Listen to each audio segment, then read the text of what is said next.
Bueno, y continuamos hablando de la realidad. Vamos a presentar a los próximos dos invitados. Está Daniel Arroyo, diputado por el Frente Renovador. Gracias, Daniel. Un gusto. Y Gustavo Marangoni, politólogo economista. A ver, Daniel, arranco con vos. ¿Vos notás que hay una disociación entre lo que dice el presidente y lo que ocurre en la realidad? Absolutamente. No solo la frase desafortunada sobre el escape de gas, yo creo que el presidente no tiene sensibilidad con el dolor del otro, no registra el dolor del otro, pero también lo veo en las últimas cadenas, que plantea o que habla de temas que no tienen que ver con la realidad. La realidad cotidiana es que todo cuesta mucho, que la gente está mal, que no llega a fin de mes, que todo el mundo se endeuda, que está complicado, que está mal.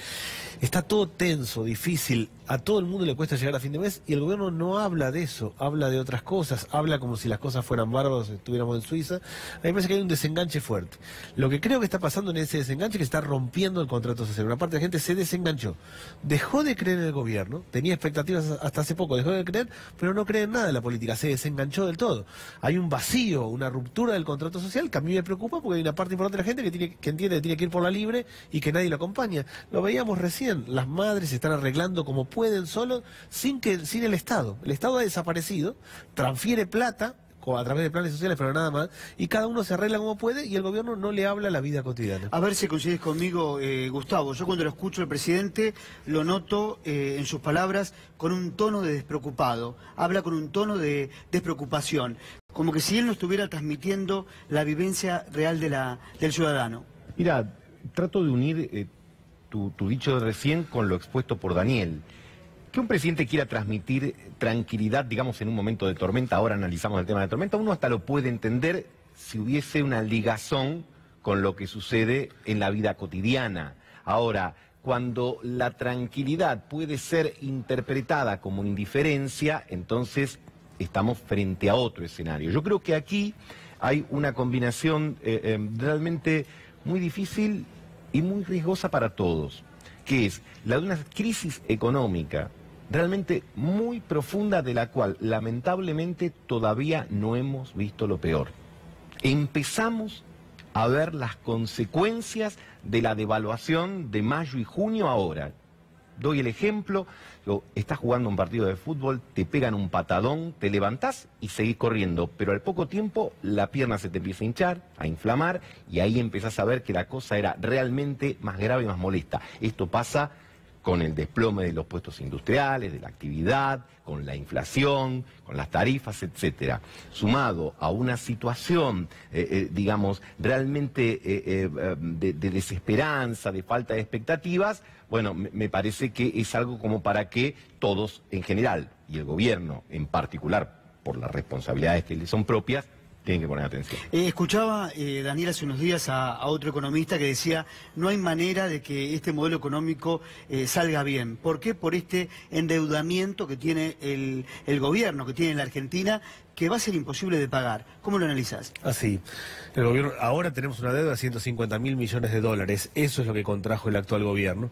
Tenemos una situación social y económica muy parada, un modelo que deja 20 millones de personas afuera, y a esta foto, a esta realidad, el gobierno plantea un recorte para el año que viene de 300.000 millones de pesos. Yo no veo por qué puede mejorar la cosa si hoy está todo parado, si cae la actividad industrial, si hay despidos en el Estado, si hay despidos en el sector privado, si hay parate del consumo, y a todo eso le viene un mayor ajuste para el año que viene. A mí me parece que el presupuesto del año que viene, que plantea el gobierno un recorte de 300.000 millones de pesos, es una especie de masacre. El total del presupuesto del 76% es seguridad social, es salud, educación, jubilaciones, planes sociales, lo que tiene que ver con lo social. Si alguien recorta 300.000 millones de pesos, va a recortar eso. Eso quiere decir que las escuelas, que ya no tienen gas, que tienen las paredes electrificadas, que tienen la cámara séptica tapada, que tienen todo este problema, van a estar peor si hay más recorte. Lo mismo los hospitales, lo mismo la vida cotidiana. Yo no veo este modelo cómo puede salir bien. Es un modelo que es soja, minería, sector financiero y salarios bajos. Deja 20 millones de personas afuera. Además de eso, tuvo una fuga de 15.000 millones de dólares con la corrida cambiaria, y además de eso, un acuerdo con el Fondo Monetario Internacional que le va a meter un ajustazo de 300.000 millones de pesos. En sintonía lo que dice Daniel, Gustavo, ¿el gobierno autogeneró esta crisis social y económica que hoy se vive en la Argentina? Bueno, sin duda hubo mala praxis. Vos me podés decir, ¿hubo algo de mala suerte? Convengamos, digamos, el tema de los precios de las commodities, etcétera, pero básicamente mala praxis. ¿Por qué? Porque desde el comienzo se partió de la idea, digamos, de un exceso de de confianza en la confianza.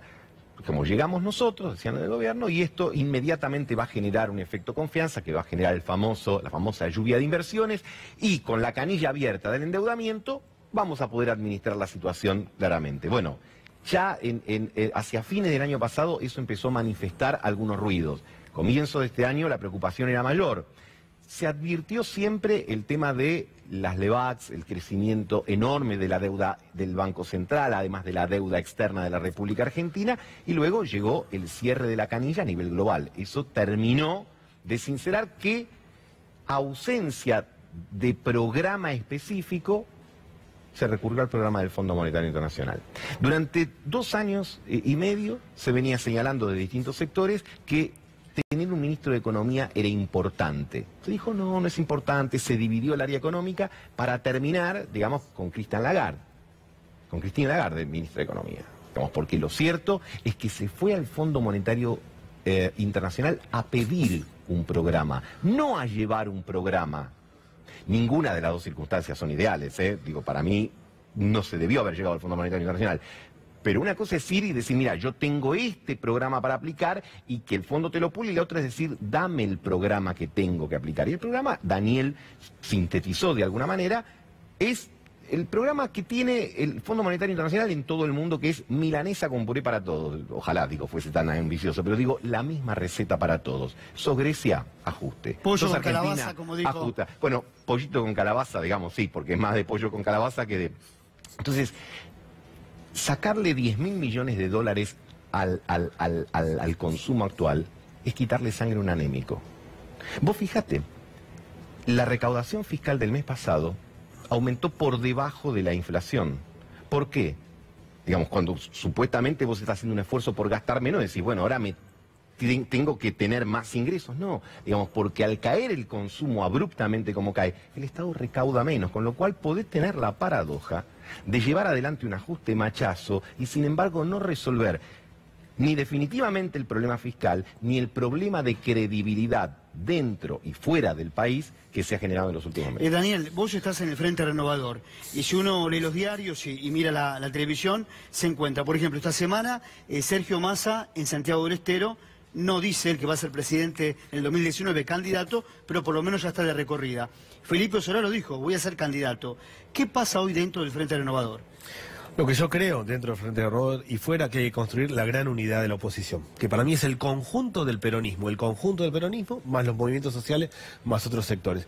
Y que todos quienes quieran ser candidatos pueden ser candidatos, y las PASO, las primarias, son las que van a definir cómo.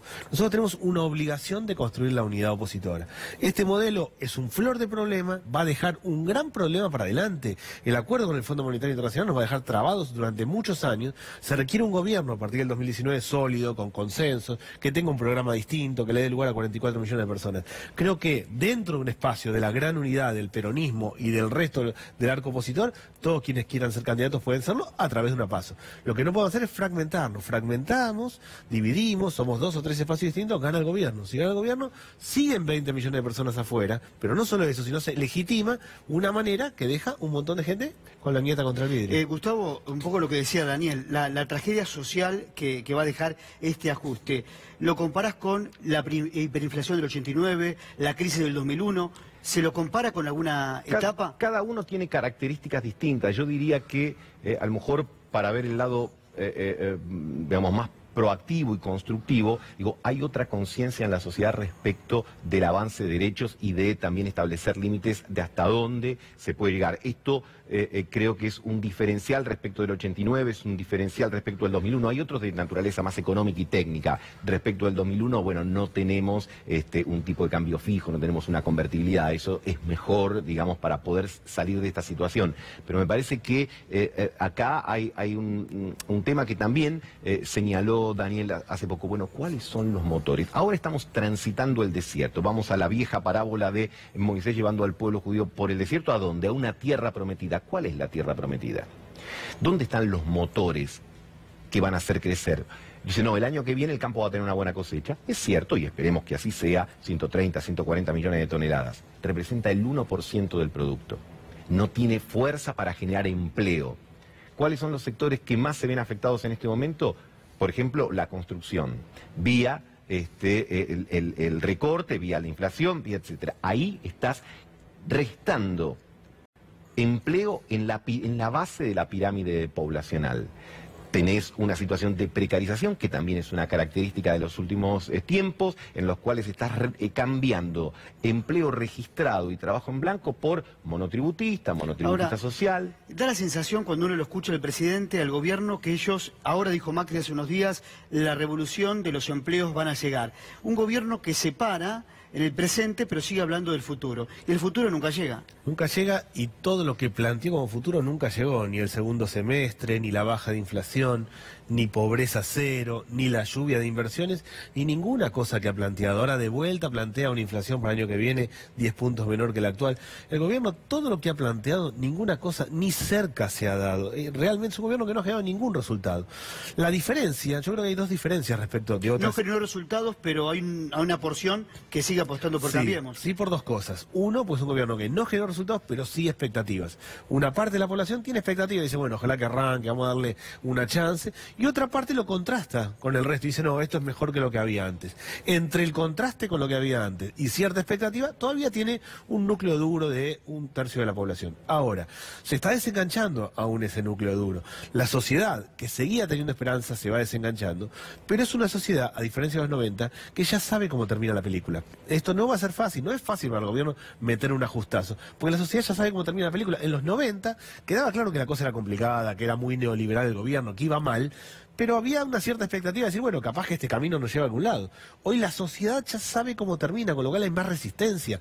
De hecho, me parece a mí, el cambio en el rol de las Fuerzas Armadas, el decreto que planteó el presidente, que finalmente da un resquicio para que las Fuerzas Armadas puedan actuar en seguridad interior, para que las Fuerzas Armadas vayan a las fronteras y los gendarmes vengan a los grandes centros urbanos, en el fondo tiene que ver con la conflictividad social. A ver si te interpreté, el ejército, las Fuerzas Armadas a las fronteras y repliega la Gendarmería a Buenos Aires para las marchas y conflictos sociales. Más efectivos, que tiene que ver en parte con el narcotráfico y sobre todo con las marchas y conflictos sociales, que van a ser más. Porque si hoy la situación está trabada, complicada, parada, si hoy estamos todos mal objetivamente, si hoy las escuelas de la provincia de Buenos Aires todas tienen problemas, ¿por qué van a estar mejor si va a haber menos plata el año que viene? ¿Por qué alguien va a estar mejor si le metemos una ajustazo? Va a haber más conflictividad, más tensión. Es una sociedad que no está dispuesta a mirar hacia afuera. Yo creo sinceramente que el gobierno tiene el modelo chileno en la cabeza. Chile es una tecnocracia muy competitiva, un grupo que compite, sale afuera y lo hace muy bien, un nivel de desigualdad altísimo, no hubo peronismo, y cuando la cosa no funciona están los carabineros para controlar. Me parece que ese es el modelo que tiene. Gustavo, el presidente habló en un momento, le aconseja a la sociedad que ponga lamparitas LED. Ahora hace 7 días dijo, la gente tiene que caminar para encontrar precios. ¿Por qué el presidente no encomienda a sus ministros que apliquen una política de control de precios? A ver si puedes responderme esto. Bueno, creo que no está dentro de su universo conceptual eso, ¿no? Vos fijate que desde el comienzo, cuando allí en el 2016 se disparó la inflación, recordemos que ese año fue del 41%, y había una demanda en el sentido de decir, bueno, ¿qué pasa con los alimentos?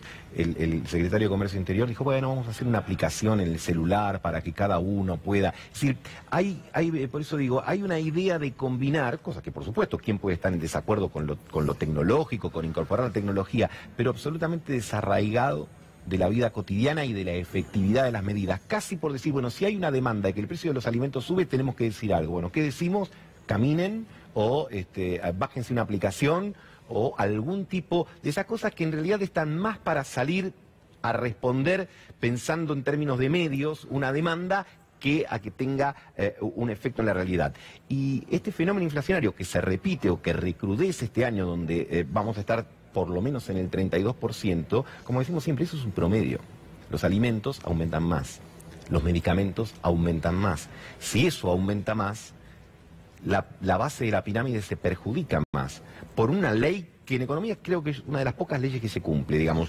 El hecho de que las personas de menos ingresos son las que más parte de su ingreso destinan al tema de alimentos, así que obviamente son las más perjudicadas frente a fenómenos inflacionarios, donde además no hay ningún tipo de acciones o de políticas para mitigar o cuidar el precio de los alimentos, porque frente a eso hay una suerte de declaración de principios que intervenir de esa manera en los mercados es perjudicial para las inversiones, pero la verdad que ni las inversiones vienen ni la inflación se detiene. Bien, ahora vamos a mostrar nosotros seguramente la foto, una foto que hoy la retrataron todos los diarios, de Cristina Kirchner y Hugo Moyano. A ver, ¿qué les parece a los dos esa foto? ¿Qué significa hoy Cristina Kirchner en la Argentina y Hugo Moyano? A ver, Daniel. Primero, el kirchnerismo existe y tiene identidad, claramente. El kirchnerismo ha construido una identidad. Yo voy a un barrio y hay kirchnerismo, voy a un encuentro de jóvenes y hay kirchnerismo, en la plaza también. El kirchnerismo existe y se ha consolidado. ¿Está vivo el kirchnerismo? Tiene una identidad fuerte, no sé si es el 30, el 40, el 50, pero que claramente existe, tiene presencia, tiene redes. Cristina Kirchner ha hecho algo muy sustantivo con una parte de la población. Tocó el corazón de mucha gente. Tocó el corazón de mucha gente y eso es indudable. Sobre esa base y con todas las dificultades que hay, y yo creo que un sistema de corrupción a través de la obra pública, lo creo claramente, hay que construir la gran unidad, que es la foto que vimos, más el conjunto del peronismo, una gran unidad opositora, y que la sociedad defina quién es el que lo va a liderar. El siglo XXI es el siglo de los frentes electorales. Acá no es que yo quiero, me parece o aquel. Todos quienes quieran ser candidatos, quienes queramos ser candidatos, vamos, nos ponemos, somos candidatos, de cara a la sociedad le planteamos, en una gran paso la resolvemos, pero tenemos que ir por ese lado. Lo que está claro hoy es que la sociedad necesita llenar ese vacío. Yo le tengo miedo al vacío. Que la sociedad no crea en nada de nada, ni en los que están, ni en la política, ni en nada, y surgen las peores cosas. Lo dijo Graciela Camaño, cuando se está gestando una crisis como esta, después tenemos a la sociedad enojada con toda la clase política. Pasó en el 2001. Y es lo que pasa hoy, y claramente es lo que pasa hoy, y hay mucha tensión y mucha bronca. Yo veo permanentemente en los barrios la sensación de que el Estado no está, de que nadie acompaña, de que estoy solo y que tengo que agarrarle como sea. Eso tengo que agarrarle como sea, es un pibe que se mata estudiando, otro que vende droga, otro que va al troque, cada uno a lo que le sale. Bueno, la política tiene que ocupar ese lugar y una unidad opositora tiene que ocupar ese lugar. Gustavo, Cristina Kirchner, Hugo Moyano, ¿qué opinás? Me parece que es una foto que el gobierno debe estar celebrando, porque le permite seguir con esta idea de pasado y futuro sin primero hacer frente a los temas del presente y segundo respondiendo a un criterio de antagonismo que yo creo que nos ha hecho perder prácticamente toda esta década. Mira, estos años que van desde el 2010 al 2020 van a ser una nueva década perdida en un aspecto, que es el crecimiento en la Argentina. Cuando termine el año que viene, digamos, el producto, es decir, la riqueza generada por la Argentina va a ser la misma que la del 2010 con un problema adicional, que somos más argentinos. Así que la torta es igual, las cucharas son más chicas y además ya, como hemos comentado recién, hay algunos que hasta la cuchara han perdido. Me parece que hay dinámicas que favorecen a un sector o a otro en el corto plazo, pero no favorecen la posibilidad de pensar un proyecto de desarrollo en la Argentina sustentable a largo plazo. Creo que los últimos años de Cristina fueron años en los cuales, por supuesto, había una fuerte vocación social y se mantuvieron cuestiones importantes como el tema del ingreso, pero a la vez también nos comimos los stocks, nos fuimos, digamos, gastando lo que teníamos porque te ibas quedando casi sin combustible en el auto. Y esto fue el cambio de vivir de prestado. Bueno, esas dos estrategias, por ser benévolo, son dos estrategias que están agotadas. Hay que buscar y pensar en otras porque si no, me parece que en este ambiente de estancamiento, de corrupciones donde también hay un doble estándar, porque esto es algo que en la Argentina hemos retrocedido. Digamos, de acuerdo al lado al que uno pertenezca, una denuncia es creíble o no, con lo cual si se la hacen a alguien que es del agrado de uno, bueno, entonces seguramente es mentira. Si se la hacen a uno que es del desagrado, es verdad. Me parece que tenemos que terminar con ese tipo de antinomias, tenemos que terminar con niveles de enfrentamiento, porque para poder construir hay que encontrar criterios más positivos que los que venimos usando. Daniel, cierro con vos. Hay una persecución de parte del gobierno para los gremios, multa a Suteva, multa al gremio de camioneros. Hay una persecución brutal hacia los gremios que tiene que ver con la idea de bajar salarios. Cree el gobierno que bajando salarios la Argentina va a ser más competitiva y hay una persecución a los gremios docentes que es absurda. El año pasado la gobernadora confrontó con los gremios docentes y parece que eso en términos de opinión pública le dio rédito. Volvió a hacer lo mismo este año y no se está dando cuenta que lo único que tiene valor es la escuela. Nosotros estuvimos escuchando recién la cantidad de familias que están alrededor de la escuela. No solo es una persecución a los gremios en general, embargando cuentas, quitándoles dinero, sino va contra los docentes, que es No puedo entender que alguien que gobierna la provincia de Buenos Aires golpee y maltrate a los docentes. Lo único que está en pie es la escuela. Lo único en un barrio se sostiene y sostiene la vida cotidiana es la escuela. Lo último que debería hacer alguien es empezar a golpear a docentes y directores, que es lo que parece ser el gobierno. Daniel Arroyo, Gustavo Marangoni, muchas gracias. Gracias. A vos por la invitación. Nosotros nos vamos a una pausa.